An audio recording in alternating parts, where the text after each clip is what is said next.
ఇక చూడు మా విద్యాశాఖ మంత్రి ఎవరు ఉండే మా అరే రేవంత్ అన్ననే నేను మర్చిపోయినా అన్నా నువ్వేనా నా శాఖకు ఓలొల్లి షట్ నువ్వు విద్యాశాఖ మంత్రి కదా మరి ఏందా ఇది ఏందన్నా ఇది చూసినావా నేను పోను గురుకులానికి నేను రాను బిడ్డో సర్కారు దావకాన అన్న చందంగా ఇప్పుడు అమ్మ నేను పోను గురుకులానికి అన్న రోజులు వచ్చినాయి ఒకప్పుడు గురుకులాలలో సీట్ల కోసం పైరవులు పెట్టించుకుంటే నిజంగా ఇదైతే వాస్తవం బీఆర్ఎస్ గవర్నమెంట్లు ఉన్నప్పుడు నాకు కూడా వైఆర్టీ అన్న మా బిడ్డకు పలానా గురుకులంలో సీటు కావాలనే పరీక్ష రాసినాం ఫలితాలు వచ్చినాయి మాకు వేరే కాడ దూరపు ముఖాన వచ్చింది మాకు ఇక్కడ కావాలి మళ్ళా గీడ మాకు సీట్ రాలే అన్న గిల్ల మాకు బయట సీట్ ఇప్పియరాదు చాలా మంది అడిగారు అబద్ధం ఎందుకు అప్పుడు డిమాండ్ ఓ రేంజ్లో ఉండే కానీ ఇప్పుడు ఏమైపోయింది చూడు ఇప్పుడు సీట్లను సైతం ఖాళీ చేసి వెళ్ళిపోతున్న సంఘటనలు చోటు చేసుకుంటున్నాయి రాష్ట్రంలో మళ్ళీ వరుసగా జరుగుతున్న ఫుడ్ పాయిజన్ సంఘటనలు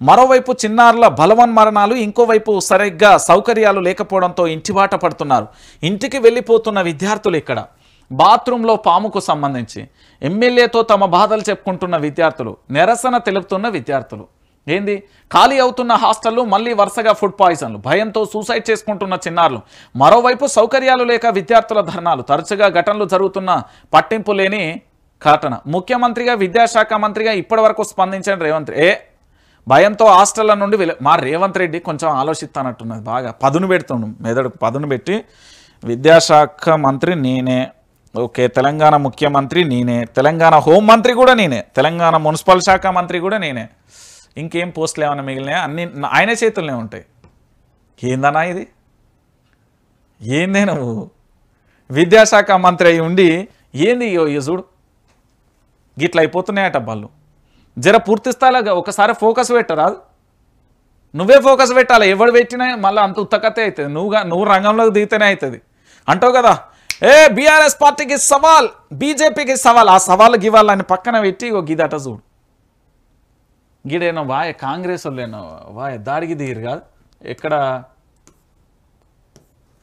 గిడేనో జరిగే కదా ఇప్పుడే ఇగో గీ వేముల ప్రశాంత్ రెడ్డి ఇంటికి పోయి గీ పగలగొట్టుడు కాదు ఇగో గీడికి వచ్చి విద్యా వ్యవస్థ మంచిగా ఉన్నది గురుకులాలలో సౌకర్యాలు మంచిగానే ఉన్నాయి మేము ఖచ్చితంగా కూడా సౌకర్యాలను ఇంకా మెరుగుపరుస్తాం ఇంకొకసారి ఫుడ్ పాయిజన్ జరగనివ్వం పూర్తి స్థాయిలో బాధ్యత మాది అని తల్లిదండ్రులకు భరోసా ఇయ్యి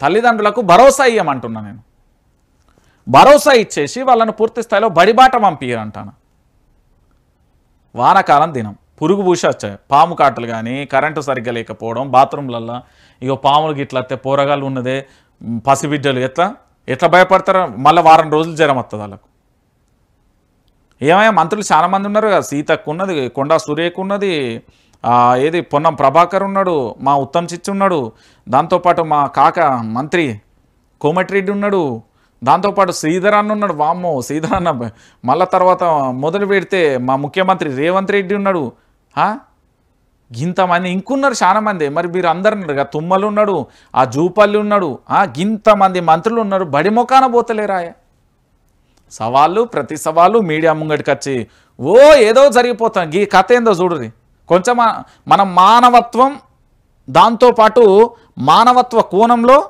ఆలోచించాల్సిన విషయం ఇది పసిబిడ్డల పంచాయతీ నేటి బాలలే రేపటి భావి భారత పౌరులు అంటారు చూడు యోగా పంచాయతీకి ఇది ఏమైపోయాయి ఇది ఇప్పుడు సవాళ్ళు ఇప్పుడు పోయి ఇరగొట్టిరు కుర్చీలు మరి ఈ పావును ఏం చేస్తారో ఆడి పోరి ఆ బకెట్లను ఏం చేస్తారో నిరసన తెలుపుతారు ఇక్కడ పిల్లల దగ్గర పోరి పాపం ఏంది కథ దీని గురించి మాత్రం వద్దన్న దీని గురించి మాట్లాడితే ఎట్లా అబ్బో మరి కొంచెమన్న మానవత్వం ఉంటే మానవత్వ కోణంలో మనకు స్పృహ ఉంటే దీని గురించి పోరాటం చేయరు గురుకులాలలో ఫుడ్ పాయిజన్ 30 మందికి విద్యార్థులకు అస్వస్థ జగిత్యాల ఎంజేపీ బాలికల పాఠశాలలో ఘటన దవాఖానకు తరలించి చికిత్స జగిత్యాల జిల్లా కేంద్రంలోని ఎంసీహెచ్లో చికిత్స పొందుతున్న ఓ గురుకుల విద్యార్థినికి సంబంధించి ఏ తల్లి కన్న బిడ్డలో నేను లాయర్ కావాలని కలెక్టర్ కావాలని ఎస్పీలు కావాలని లేకపోతే ప్రభుత్వ శాఖలో ప్రభుత్వానికి ప్రజలకు మధ్య వారధిగా పనిచేసే ప్రభుత్వ శాఖలలో అత్యున్నతమైన పదవులలో ఆ ఉద్యోగాలు సంపాదించి నా గ్రామానికి నా ఊరికి నా మండలానికి పేరు తీసుకురావాలని ఎంతోమంది యువత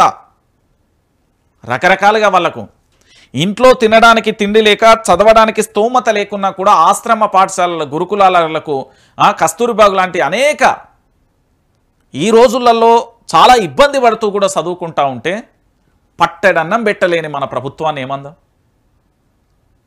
ఒక బుక్కెడు బువ్వ కడుపు నిండా పెట్టలేకపోతుంది. నిన్న ఒక సంఘటన జరిగిందా? మొన్న ఒకటి జరిగిందా? అవతల మొన్న కూడా ఒకటి జరిగిందా లేదా?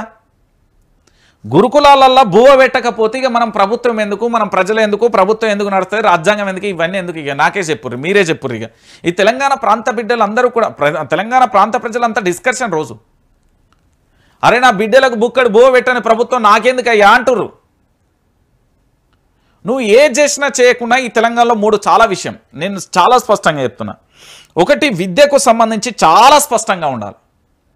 ఎంత అంటే చాలా కఠినమైన నియమ నిబంధనలు ఉండాలి. ఎవరైనా అక్కడ ఫుడ్ పాయిజన్ జరిగితే మొత్తానికి మొత్తం అందరినీ, ఇక్కడ ప్రిన్సిపాల్ కానూన్ మొదలు పెడితే టీచర్ల మొత్తం ప్రతి ఒక్కరిని సస్పెండ్ చేయాలి. ఆ భయం లేదు ఫస్ట్. ఎందుకంటే వాళ్ళు కూడా క్యారేజీలు తెచ్చుకుని అట్లా తింటారేమో, వాళ్ళకు కూడా అదే ఆ బువ్వ పెట్టిన వాళ్ళకి స్పెషల్ వంటకాలు ఉంటాయి. నేను చూసిన నేను చూసిన వాళ్ళకి స్పెషల్ వంటకాలు ఉంటాయి. విద్యకు సంబంధించి ఎంత కఠినంగా ఉంటే అంత మంచిది. దాంతోపాటు వైద్యానికి సంబంధించి కూడా అంతే కఠినంగా ఉండాలి. మూడోది అవినీతి. ఈ 3ను కనుక కట్టడి చేస్తే వ్యవస్థ మంచిగానే ఉంటుంది. విద్య, వైద్యం, అవినీతి. ఈరోజు పూర్తి స్థాయిలో ఒకసారి చూడురి, తెలంగాణలో ఏ తల్లి కన్నా బిడ్డలో కదా, అందరు మన బిడ్డలే. పేద బడుగు బలహీన వర్గాలు అంటాం కదా మనం, మైకిత్తే రాజకీయం. పేద బడుగు బలహీన వర్గాల ఆశాజ్యోతి, మా ఇంటికి రకనం, మా ఇంటి ముద్దు బిడ్డ, ఏదో మన బిడ్డ కొడుకు ముడ్డిగడిగినట్టు మనం చెప్తారు కదా. ఓ స్లోగన్స్ ఇస్తా అంటారు కదా రాజకీయ నాయకులు. ఆ పార్టీల మీటింగ్లో పోతా అంటే ఆడిడ కనబడతా అంటారు. నాకు బడుగు బలహీన వర్గాల ఆశాజ్యోతి, మన కులంలో పుట్టలే, మనకు తెలియదు, మనకు సంబంధం లేదు. ఆయన ఎక్కడి నుండి ఆశాజ్యోతి అయిందో నాకు అర్థం కాదు. చెప్తా అంటారు కొన్ని, ఇవన్నీ చెప్తా అంటే బాధ అనిపిస్తుంది నాకు. ఎందుకు బాధ అనిపిస్తుంది అంటే, గురుకులాలలో పోతానో, కస్తూరిబాగు పోతానో, ఆశ్రమ పాఠశాలలో ఈ ప్రభుత్వం కానీ గత ప్రభుత్వం ఏ ప్రభుత్వం అయినా గురుకులాల్లో మాత్రం ఇదే కథ గిట్టనే అవుతుంది అసలు. ఎందుకంటే చిన్న చూపు దేనికో నాకు అర్థం కాదు. మరి అలా పనిచేసే సార్లు ఉంటారు కదా, మరి వాళ్లకు బిడ్డలు ఉంటారు కదా. మన ముఖ్యమంత్రి గారికి, మన మంత్రులకు సంబంధించి, మన ఎమ్మెల్యేలకు సంబంధించి పదవులలో ఉన్నారు కదా, పోవచ్చు కదా. పోయి ఎవరా ఏందా ఆ సంఘటన ఎందుకు జరుగుతుంది అనే మీద దాని మీద రివ్యూ పెట్టచ్చు కదా. మన బిడ్డలే కదా అని కడుపులో అద్దుకోవాలి కదా. బుక్కెడు బువ్వ కోసం ఏంది తిప్పల. ఎవరు తిన్నా కూడా ఫుడ్ పాయిజన్ అవుతుంది. అవులా దావకాన్లలో పోతే ఇక వాళ్ళు ఏం చదువుతారు, ఏం కలెక్టర్లు అవుతారు, ఏం లాయర్లు అవుతారు, ఏం ఎస్పీలు అవుతారు, ఏం పైలట్లు అవుతారు, ఏం శాస్త్రవేత్తలు అవుతారు. వాళ్ళు ఏం కావాలి, వాళ్ళ లక్ష్యం, వాళ్ళ ఆశయం ఎట్లా మరి? అంటే నేటి బాలలే రేపటి భావి భారత పౌరులు అంటారు కదా. నేటి బాలలే రేపటి ఏంది అంటే బుక్కెడు అన్నం కోసం అల్లాడిపోయే పేగులు అవి. చూడుర్రి, ప్రభుత్వానికి నేను హితబోధన చేస్తాను. మన భాషలో చెప్పాలంటే హితబోధన చేస్తాను. ఇప్పటికైనా జర మీ కాంగ్రెస్ పార్టీలో ఉన్న ఎమ్మెల్యేలు, ఆ ఎమ్మెల్సీలు, ఎంపీలు, మంత్రులు అందరు కలిసి పోయి ఈ పంచాయతీ ఏందో తెగొట్టి రారి. ఇంకొకసారికి ఇట్లా జరిగితే బిడ్డ కఠినంగా ఉంటుంది అని ముఖ్యమంత్రి సీరియస్ ఆర్డర్స్ రావాలి. అసలు ఎవరికి కూడా చెవు మీద పెయిన్ వారినట్టు కూడా లేదు ఈ అధికారులకు. నాకైతే ఏమో అర్థమవుతుంది. డిస్ట్రిక్ట్ ఎడ్యుకేషన్ ఆఫీసర్ డిఓ అంటారు, మరి వాళ్ళు ఎక్కడ ఉంటారో, ఏం చేస్తారో, నెల నెల జీతాలు లచ్చలట. మరి వాళ్ళు లచ్చలు ఏం చేస్తారో నాకు అర్థం కాదు. అంతగానం పని ఉంటుందో నాకైతే అర్థం కాదు. నేను చాలా వరకు చూసిన, పొద్దుగాల 10ంటికి అంటే 11ంటికి వస్తారు సారు, సాయంత్రం 5 అంటే 4ంటికి జంపు, మళ్ళీ వారంలో 3 రోజులు కలెక్టర్ కాన్ఫరెన్స్ ఉందని, 2 రోజులు మీటింగ్ ఉన్నదని, ఒకరోజు నాకు వ్యక్తిగత పని ఉన్నదని, ఒకరోజు మా డ్రైవర్ రాలేదని. ఇవన్నీ ప్రాక్టికల్, బియాండ్ ప్రాక్టికల్గా ప్రజలు చర్చించుకుంటున్న విషయాలు ఇవన్నీ, నేను చెప్పే విషయాలు కాదు. ఈరోజు నేను ఏమంటున్నానంటే తెలంగాణ అనే మన రాష్ట్రంలో గివి జరగద్దు. మన బళ్ళు చూసి ఇతర రాష్ట్రాలు వా అనాలి. రేవంత్ పరిపాలన అంటే సూపర్ ఉండాలి, గిట్లుంటా అది. రేవంత్ అన్న మన ఇజ్జత్ పోతుంది గిట్లుంటే. నేనే చెప్తున్నా కదా ఎట్లుండాలి పరిపాలన, వరవ్వా అనేటట్టు ఉండాలి. ఇక మా మంత్రి వచ్చిండని, మంత్రి తుమ్మల వచ్చాను. ఏమంటాడు, వరి సాగు అరిష్టం. మా సారుకు కూడా ఉన్నట్టున్నది, 100 ఎకరాలు ఏమో 50 ఎకరాలు ఉన్నట్టున్నది తుమ్మల